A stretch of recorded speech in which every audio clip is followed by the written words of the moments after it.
Hi, Dan here from Life on Misty Acres. Um, Here we're just going to show you how we do our first filter outside. Um, I'll be really honest, this is probably the most Mickey Mouse part of our whole maple syrup process. Not what I'm proud of, but we're going to show it to you anyway, full disclosure. Eventually, we really would like to make brackets that come off the side of our cooker, so we'd have a place to slide our pan, and we'd have something built that could hold our pots at the right height, so that when we filter, everything would be set up, and we wouldn't be using a chair and a stack of pallets. But this is what we have to work with right now, so that's how we're going to do it.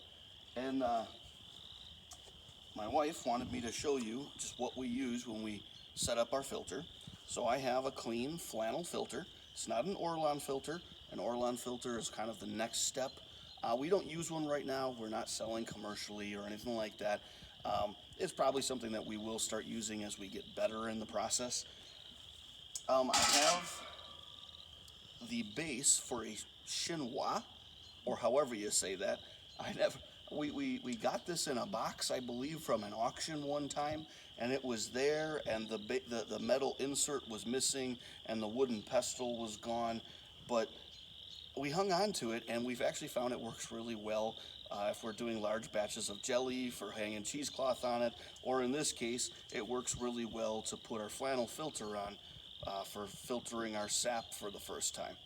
So my flannel filter has these loops that I can use to help hold it in place somewhat, and the legs on this chinois base actually I'll show you, fit right over a pot, so that as we filter into the pot, our filter is not hanging so deep. We can always, of course, lift it or raise it if we need to, but it makes it a little bit easier process because filtering can be pretty slow. So we have our ball valve here. I don't really like the valve that's on the spigot itself, so we don't really use that so much, and we just control everything with a full flow ball valve. Still gets necked down in the sampling valve here, but that's okay. Hopefully we haven't cooled down too much. The hotter that your sap is, the faster it runs through your filter. As it cools down, it just takes longer as it sort of thickens as it cools. So we'll just get it going here.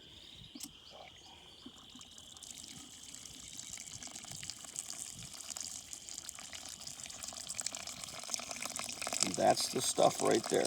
Now this is still fairly thin. We like to pull it off when it's a little bit thin. We know that as we cook it inside, there's gonna be more sugar sands that accumulate as you cook, and that's okay. But it's easier to run through this filter before it really thickens up. And if you've never done this before, you'll see when you try to run syrup through a filter, it goes so slow. Or you find that it builds up in your filter and you're trying to force it through, and when you force the liquid through the filter, a lot of the same stuff you're trying to filter out gets pushed through the filter instead of holding it right where it needs to be. And so we like to try and catch as much now and get as much out of there at this point, and then finish it inside. I'm sure that my wife will link the flannel filters and Orlon filters, so you can just click the link below, and you can also leave any comments below if you'd like as well. And we're no experts, but we'll answer any questions that you might have to the best of our ability. And this is the way we do it on Life on Misty Acres.